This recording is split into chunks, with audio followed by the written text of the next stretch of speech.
Okay, this is a new video. In this one we're going to look at the Askja caldera and some Hedubreid activity. And this is a view from south, bottom up, and these are only magnitudes 1 and above, so the low magnitude quakes are not shown. And the thing you can see right away is, of course, look at Askja, this stacking, vertical stacking, which goes down to around 10 kilometers. It's a very obvious one. There are some below the caldera. There's this shallow void of earthquakes. There's perhaps some molten material there, which probably could be heating up the lake at a shallow depth. You also have this void around 5, 6, down to 12 kilometers, a void of earthquakes. It is likely where the magma body, the magma chamber, is located. And if you look at the feeding system, the deeper system of Askja, it's actually going down towards northeast. If you look bottom up, see it's actually going towards northeast. It's the deeper system. There's a lack of earthquakes in between, from 10 kilometers down to 15, so that's probably where the magma body is for Askja. Now if you look at a study, a tomography model, you can actually see that there is a low velocity zone between 5 to 12 kilometers below the caldera, where the absence of earthquake is. You can see in the image.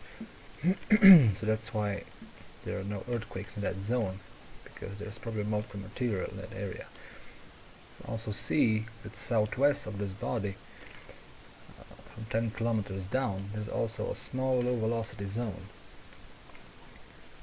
and it's actually around this area. There are also no earthquakes in that area. Now it was suggested that this is an area of intrusive materials coming upwards toward the main chamber. So it's probably some molten material in there, which is why there are no earthquakes in that zone.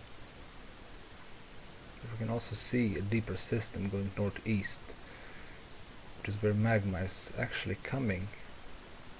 I believe, looking at this, from the northeast up, directly under the caldera at around 10 kilometers, which is exactly right into the zone where the magma chamber of Askja is located. So this is a direct feed from depth into the zone where the magma chamber sits below Askja. Now of course the stacking could be the vent from the magma body, or the sill, not sure how to pronounce it, how to say it, but it looks to be, actually not really a sill, since it's not so horizontal, it is quite vertical as well. Now this vertical scale is not the exact, the correct scaling, but it's quite close actually. Now if we look to the right, under the Hedubreid volcanic features or zone, you can also see there's this area of deeper quakes, probably a deep feed into the system. Now we have this area of earthquakes here under this volcano, which has a very tricky name, so I can't pronounce it. I'll just call it Ipi or Upi, or however you would call it. And there is, you can see from around 20 kilometers up towards around, let's say 12 to 10, a large area which was probably an intrusion, magma emplacement, which kind of stopped. It couldn't go up anymore. This was in the 2004 to 2010 period. Now if we look actually under Hedubreid, We already noted this deep stacking of earthquakes, which comes actually from the south-southwest up. Yes. Actually goes quite far up to the main zone of earthquakes. Now if we look closer, you can actually see there's this stacking horizontal. Yes. It actually looks, it's a horizontal stack and a vertical one. It actually looks like a big crack. So if you look from below, this is an image from directly bottom up, you can actually see like these lines, you know, earthquakes, kind of like cracks. So it's probably quite strong tectonic activity as well, not just intrusions, or one with the other, of course. If we look at many angles, we can see these lines. Looking from bottom up again, from the south, we also see a zone of earthquakes here, a vertical one and horizontal. Looking bottom up, closer into Hedubreid, you can actually see again these lines, which look like kinda like cracks. See here.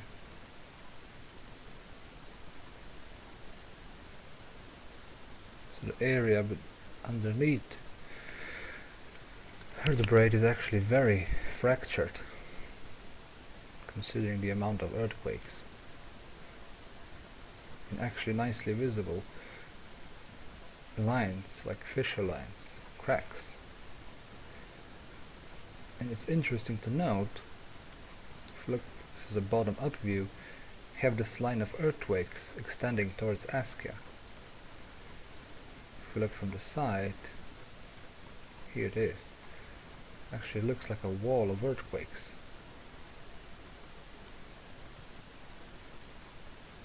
And you see this deep emplacement here.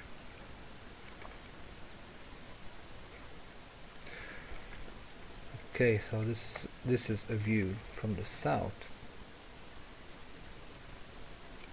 We are going to look now at earthquakes of magnitude 2 and above. Now these are only earthquakes of M2 and beyond. See this energetic deep emplacement. It's actually a lot of M2s occur in the deep area, so there must be some stronger intrusions in this area. See the vent, and the vent, but the stacking under Askja. Of course, the cracks under Hedubreid.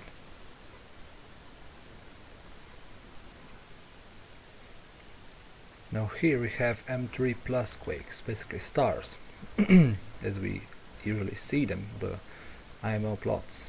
You can see only 2 stars here, but a lot of stars under the Hedubreid area. It was an energetic swarming, or actually energetic activity. There are 2 under Askja actually, around 3 to 4, 5 kilometers depth. Again, this is a view from the south, and now I'm going to shut off all earthquakes, and I'm only going to show earthquakes since 2004 to 2010. This is 2004 to 2010 quakes. You see the deep earthquakes, the intrusive ones probably, deep emplacement here, and the activity under Hedubreid. And Askja, of course, here. Now, if we switch this off and show only earthquakes since 2011 to 2017, to present actually. Again, we have these deep earthquakes, actually perhaps a bit more than the previous years. And the same activity on the Hedubreid. You see here this crack. See the crack here and here, which is very obvious, and a horizontal one here. and this